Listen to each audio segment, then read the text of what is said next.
Pabalik na tayo ng Maynila, guys. Andito tayo ngayon sa Legazpi Grand Terminal. Nakabook na pala ako ng bus ko sa Kagsawa Travel at Tours ulit. 1,200 pesos ang pamasahe sa Royal Class. Pero kapag online ka nag-book, 1,344 pesos siya. Pagkapasok ko sa X-ray, diretso na ako sa departure area kasi nag-early check-in na ako kanina. Tapos naghanap ng makakainan. Bumili lang ako ng tubig dito sa Shawarma House at Mr. Potato kasi gusto ko light snack lang muna. Time to eat! In fairness, ha? Lasang-lasa mo yung sikat na brand sa Mr. Potato. 5:30 pa naman ang alis ng bus ko, kaya nag-CR muna ako. Medyo hindi ko lang bet yung CR dito.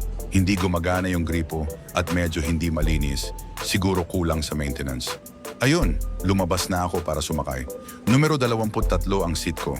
Pero nung binigay ko yung number kay Kuya Driver, mamaya pa raw pala ang biyahe ko. Pang 5:30 ng hapon pala yung nakapila. Ayon, balik ulit sa departure area para maghintay hanggang sa malapit ng mag 5:30 p.m. Nung tinawag na, bumalik na ako sa labas sa Bay 1 at nakasakay na rin. Sa may gitna lang yung upuan ko, nilagay ko yung luggage ko sa taas, tapos umupo na. Halos pareho lang din nung una kong nasakyan. Maluwag ang legroom at may seatbelt. 5:42 p.m. na kami nakaalis, delayed ng 12 minutes. Lumarga na kami. Dumaan kami ng Lacandula Drive, Peñaranda Road Extension at Legazpi Diversion Road sa Bugtong. Pagdating sa Tagas Daraga, nag-pick up pa ng mga pasahero. Bago umalis ng tuluyan, huling silip muna sa Mayon. Dinaanan namin yung sikat na 7-Eleven sa Kamalig, Albay, tapos Ginobatan, Albay na. May mga sumakay din dito kaya medyo napuno na yung mga bakanting upuan. Pinatay na yung ilaw at diretso na ang biyahe. Narating na namin ang Ligao City, Albay, tapos nadaanan din ang Pulangi, Albay at Bato, Camarines Sur. Medyo nakaidlip ako at nagising na lang sa may parte ng Bula, Camarines Sur, hanggang sa dumating na kami ng Pili. Napansin ko, iba na yung dinaanan ng bus, lumiko siya papuntang Minalabak, Camarines Sur. Kapag kasi umuwi kami sa Camarines Norte, dito dumadaan yung bus kasi shortcut siya. Nakatulog na naman ako at nagising sa pinakaunang stopover sa Libmanan, Camarines Sur. Bumaba ako para umihilang, 5 pesos ang bayad sa CR.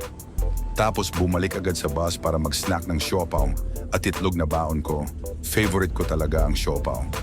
Sunod na binagtas namin ang Quirino Highway sa Sipokot, Ragay at Tagkawayan hanggang sa nagising ulit ako sa stopover sa Calawag, Quezon. Grabe ang antok ko kaya hindi na ako bumaba. Putol-putol na yung tulog ko, nagigising na lang ako pagdating ng Gumaka, Quezon, Plaridel, Quezon, tapos Pagbilao, Quezon ng 2:43 ng madaling araw. Sunod naman nating dinaanan ng Chaong, Quezon ng 3:24 ng madaling araw. Ito na yung last stopover namin. Umihi lang ako, bumalik sa bus, at kinain yung natitira kong baon na snack. Dire-diretso na ang biyahe hanggang sa marating namin ang Santo Tomas, Batangas ng 4:30 ng umaga at Turbina, Calamba City, Laguna ng 4:30 ng hapon. Dinaanan na namin yung parteng Southwood City sa Carmona, Cavite para magbaba ng pasahero tapos balik ulit sa SLEX.